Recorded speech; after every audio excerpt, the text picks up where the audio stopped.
ụmụnne m na ụmụnna m elọta ọnọrọ na okpukperechi nwanne ọnụ nwaanyị mba nnọọ awụchasịala m gidigba otu a ka ọ bụ ka m hapụ igbu oge ọnụ ihe m na-ekwu ugwu aga m egbu ya na nkenke anụ m otu nwanne anyị nwaanyị kpọọ m na fon sị m nwaanyị mba nnọọ m za ya sị m na ike agwụla ya n'obi gwe ya na anụ arụ na ike na ọ gwụla onye ka ị mekwara na m ike na-agwụ m okwukwulọta ahụ ekwughị n'ike agwụla ike imebere na ele ka imekwara na ike ji agwụ m anya bere nya anya onye ọrụ ndụ ike ekwesịghị ịgwụ ya ekwulọta ahụ nne m ya sị nwaanyị mba nọ na mmapụ n'ike agwụla n'ike ya jee di na ọgwụla ya na ihe di ya na-eme na ihe di ya na-eme na di ya na-eme so ka obi gbawa ya na di ya chefucha ebe ya na ya abụọ bidoro ya gaa n'ihu sị m dat na nne ya mụrụ ha na ha dị 11 in number na enwere ndị ka a mụchara ejima ụmụnne ya mpa ya ụmụnne ya gbata gbanye na di ya agaghị abata na nwa ụtọ rụrụ ya na ọ ga-elejili ya anya diọkpara nne ya gbata gbanye ga kputekpe iyi na ọ ga-eleji ya anya na ya ha ekwe na enwe mgbe ha ji like di ya o ruo mgbe ya bịara bịa gwa ha na ha nwere nata ga-eme ha ekwuo n'ihi na ya adịla ime ọrịdị mgbe aka onye ọbụla ji lekọrịta onwe ya anya ha hapụgazie di ya bịa mee ihe isi ya esonwe di ya support ọ dị ya in every step of the way ya na di ebiri n'obi ọma na-enweghị nsogbu ọbụla na ya na di ebiri n'obi ọma nọ ya ka ha lakpuru n'ihi na mgbe ya na-esonwe di ya ma mpa ya ma ụmụnne gwara datina na otu ọrụ ha gwara si ya lọla ya alọ were afọ ime gha dị ma na aka chụrụ ya na enwekwala ihe na-eme na ndụ a ya bịakwute ha na o nidiri financial help na onye na-achị onye na nke ya na ihe ekwure n'ihu di ya sị nsogbu anọ ya dọwa di ya na nwamba nọ m za na ya mụọra na di ụmụ isii na ya onwe ya mụtakwukwara ejima na ya mụọ na 6 wepụ aka na di ya nụtere nwee ego abata o ruo mgbe diọkpara nne ya nwere problem ndị di nwanne ya ụmụnne ndị ke nwaanyị sọpọtụ cha onye ọbụla sọpọtụ cha nyecha diọkpara nne ya ego na ọ naanị di ewu onye na-enye hụ diọkpara nne ya ego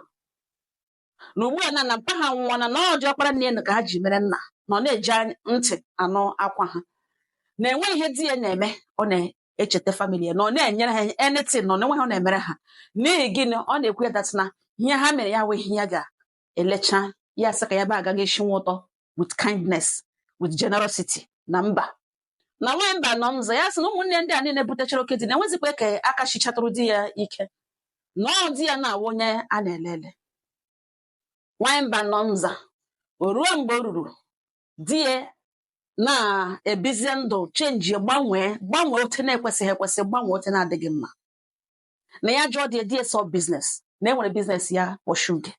ya jụọ di sọ biznes na enwere biznes ya pọshuge ma mgbe o ji apụ na mgbe o ji apata ihe niile chenjiwe everything ebido chenjiwe mana ya trọst ga-adati n'ihi na ụdịka kọl ọ na-eresive and kọl niile ahụ na-eresive na enwere nwaanyị na-akpọ ya mgbe niile nwaanyị akpọghala ya were fon na shift we nza ọ sị senior brother ya nọntere dede ya akpọ ya na fon jụọ na fon ya n'aka di ya si yes ọ sị na oke na ọ ga na WhatsApp chere na enweghị ya ga-esendịrị ya na ọ gịnị ihe nwanne nwoke sendịrị ya ihe nwanne nwoke sendịrị ya wụrụzie pikchọ dị ya vidio dị ya na nwaanyị ọzọ na tebụl ebe ha nọrọ na tebụl ma mmanya ṅụrụ ma gịnị nọ n'elu tebụl Ghana this woman na vidio ka ya hụrụ that the woman na-ana di ya time na-atrai ime ka ya hapụ inwe peace n'ụlọ ya chilie ya ume n'obi elu na ya hụ na the woman ya jụọ di ya sị na onye ka ya na ya abụọ soro ga ebere oke di ya kwe ha tọpụrụ ya ọnụ di ya gwa ya sị ya na ọ dị ka ọ grandwala more than she could chew or ihe di ya sa ọ si a screenshot or picture of that lady send yara di ya jụọ ya sị until ya mere ya explain onye wụ onye a until ya mere ya explain onye wụ this person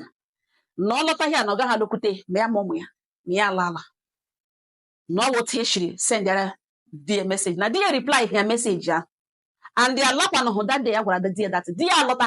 denwa ahụ na-enwe ihe megenụ since that time ruo ngalugbuene ya na-ajụ di ya mebere explain that lady ya sendere picture ka o jikwa na agwa ya sị lekwa onye onye ọ lekwa ihe ya gara na that place ga-eme and ya ma na diọkpara nne na ọ ga-atụrụ ya shi na otu ahụ ọ hụrụ na diọkpara nne gwara that even na ọ hụrụ ha ka a bara na hotel room na ya ịta ya na-agwa m ya n'ugbo na ya mekele up her mind na ya nwere enough money ya ga-eji bido business ya ga-ebido lekọta ụmụ ya ọsụkwa na ọ na-akpọrọ ụmụaka ya ga-akpọrọ ụmụaka mgbe ya jiri beleta ụmụ ya ga-ebeleta ụmụ ya na ya ga-ada ụmụ ya ụdọ na onye chọrọ ikporo kporo na ọsị na ọ ga-akpọ ya ga-akporo ọsịkwana na ya kpe ya ga-akpe ya na ihe ọ na-agakwụsịghị ịbịa eleta ụmụ ya mana ọ bụrụ na marriage a na ahụhụ niile ya tara die na ọ dịla ova ụmụnne m okwu ekwulekwucha mgbe aka m jesi ya nne nwaanyị ọma ya sị nwaanyị ọma ya sị ihe ị gbara m ugbu a kwa mgbanụ obi m ya sị ma mekwere ya vidio nso oke ngwa obi m ma mere ṅụ vidio ya sị ngwa gee m ntị ọfụma ọfụma ihe m na-agwa ṅụ ugbu a ine nwere ike nwebe nwanne ṅụ ga-agwa ṅụ nwebekwa na enyi ṅụ ga-agwa ṅụ tụrụ ntị ṅụ ala ọfụma ọfụma ọ bụrụ na nwanne ṅụ nwere nsọpụrụ for how you may feel your own emotions ọ gaghị sendịrị ṅụ datin o sendịrị ka 1 2 ị gaghị ajụkwa nsọ gịnị mere nwanne ṅụ ji sendịara ṅụ o nwere ike sị na bikos na nwanne ya mana onweghị ihe ọma mere ṅụ by sendịrị ṅụ datin iwe ya nwere ike wụrụ na di ṅụ asọpọtụ hụ mgbe ndị ọzọ sọpọtụ enweghị di ṅụ nyere iwe di ṅụ wee wụrụ datin na nwe mgbe ọ nabatara onye ya ojighị ya ịhụnanya nwe mgbe o ji ekporo ihe ha abụọ nwere their own differences and now ị chọrọ ịkwara ngwongwo ṅụpụta after ị mụrụ ụmụ isii nwaanyị ọma ya sị enwe ihe nọ na street don't let anybody deceive you ihe ị ga-eme the reason di ṅụ jiri gbanọ nkịtị wụ sometimes silence is the best answer when you are wrongly accused hapụgodo onye ahụ ka o mee worst ya ihe di ṅụ plague ugboene nwanne m nwoke na-achọ ịtụpụta ṅụ n'ụlọ di ṅụ and ọ bụrụ the reason eji tụpụta ṅụ ị ga-regret by the time ị ga-egbu ya ụtọ ọ ga-enye m nsogbu ihe ị ga-eme wụ di ṅụ olu ha lakpamisi ọ ga-ezo na dọ ga-egụrụ ya ga-esi agbaghara ụzọ ọbụla isi mee ihe ọbụla wụ ihe gwara ya na ya forget ya na in fact na ị chọzighị ịma don't want to know again onye that lady wụ na ọ dịghị necessary na naanị ihe iji aka na ọnwa ịhụnanya ị nwere for him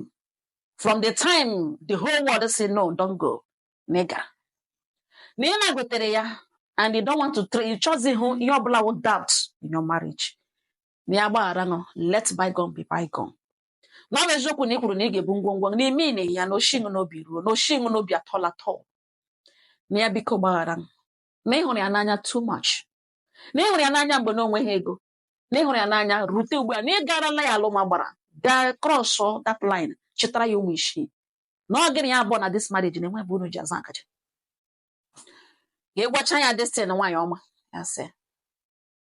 lelezie ihe ga-awụ result achọrọ m ịgwa ihe dị ṅụ ga-eme but ịgwacha ya destin rịọ ya from ala obi shiere ya favorite ya nye ya then ga-egwacha ya ihe forget okwu lezie ihe ga-awụ result mana echefukwala ịbịa gwa m result m anyị kwụcha ya sị m oke na nsogbu anọ ma ya etidela ihe na ọnụnụ m kwuru na mma akwa amara na ihe ejichi ime destin because ya follow m for 2 years na ọ bụ na destin ewe ya ahịa na this lady mechaa bata na family after ya rịọchara di filizie na ya dị weak ekpebata dị na mma akwa amara dat na ọnwụ mụnwa mere di eji lụkwa ya nwaanyị na mma akwa amara na di eji win ya na this game nọ n'ọgbaga m si enwe ihe dịka game dị n'ọgbaga ụmụnne m anyị kwụcha gbanya fon o wetakwala ka only 4 days kpọọ ya ụmụnne m nwata nwaanyị akpịachi mba aka sị m nwaanyị mba nọ m za ya sị na e nwere onye ya chọrọ inye fon ya ewere fon ya wuru di ya gị tiwa nwaanyị mba anọ mza nwaanyị mba anọ mza ya si emehụ mistake follow m n'ọtụrụ ya nwa ka nwunye ji follow m bido so m na m thank you so much na ya kpọrọ nwunye si ite ya da na after rịọcha ya na nwunye shiri favorite ya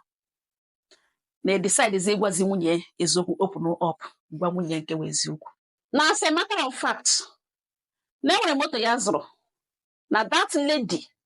wụ custom officer ka eji ekili aga that moto na ọ dị 2 cars ya zụrụ one for onwe ya one for nwunye and the birthday nwunye na next month na that lady ka eji na ọ wee custom officer a married woman nwaanyị nwere high rank na custom onye nwanne nwunye gara aga sịrị ya nga ya na ya na nwaanyị na-akpaga business ya onwe ebu enyi ya nwaanyị agaje na hotel esere ha sendara nwunye ka ọ bịa serezie ya nwa na-akpaga business sendara nwanne ya nwaanyị mba nọ na ya achịkọta gwene na anyway sa ihe nụtara ya kpọrọ birthday surprise na ọ wụzikwa surprise n'ihi na amana na ihe mere nụ na ya sị ka ya ekele m na ihe a rutere point o rutere na ihe plan ya wụ mgbe nwunye kpọrọ esi ya na-ebu ngwongwo ya ala ya tụpụziri ya ọnụ enwezi nkịtị ya gbara nwunye ewu na ọ bụrụgodo ngwongwo ya ahụ lawa so that moto alọta that birthday ya that very day gawu birthday ya nyana moto no rịọ that woman that custom officer ya na ya abụọ bute that moto ya gwa ya silekwe custom officer and ya ga-emeke sure na that woman nọ na uniform ya that day ya delivere nwunye n'ụlọ nne na nna ya si ya na o lekwe ihe a na custom officer na ọwụ onye na ka ọ hụ ga na picture ahụ and ọkwanụ moto nke ya gbalịkata okili akwara na ihe ya moto ya zụrụ n'aha ya na o lekwe ya ma ha na moto gbawa n'ụlọ and ya ga-emeke sure na ọ nọgidere n'ụlọ nne na nna ya note ya aka na ọhịa ya planụrụ before ọ wụrụ na ọ gbara oso gbakwute m Chukwu eme ebere ihe ọsọ chọrọ ime omekwene ya by now ọ na like the next chapter ya ga-emepere n'ihi na this woman nọ n'ebe amadụ how much ya hụrụ ya n'anya na nwaanyị a n'ebe amadụ otu esi hụ ya n'anya na every time ọ na-efeel insecure na ego niile nwere na bank nwaanyị amango o nwere access to them property niile azụga na-eji aha ụmụ ya na ya abụọ azụga so ya amaghị ebe ụjọ ya shi na nwaanyị mba nọ na emechakwa ekwuchakwa kọlụ mgbe mkpaghachikwa nwaanyị nọ dụọ ya ọdụ na ya na-awụ ya pụọ ọrịa ka ufuo na-eburu ya ebe ahụ ya ma ihe na-atụ ya ụjọ na ihe na nwunye ya hụrụ n'anya na nwunye nabatara mgbe elu n'ụwa jụrụ ya mgbe na-enweghị believe in him na enweghị ihe ga-eme ka eme nwunye ihe ọjọọ ụmụnne m ụlọ hụ m nkwacha ekele wee si adem ya sị ọ ga-adịrị gị na mma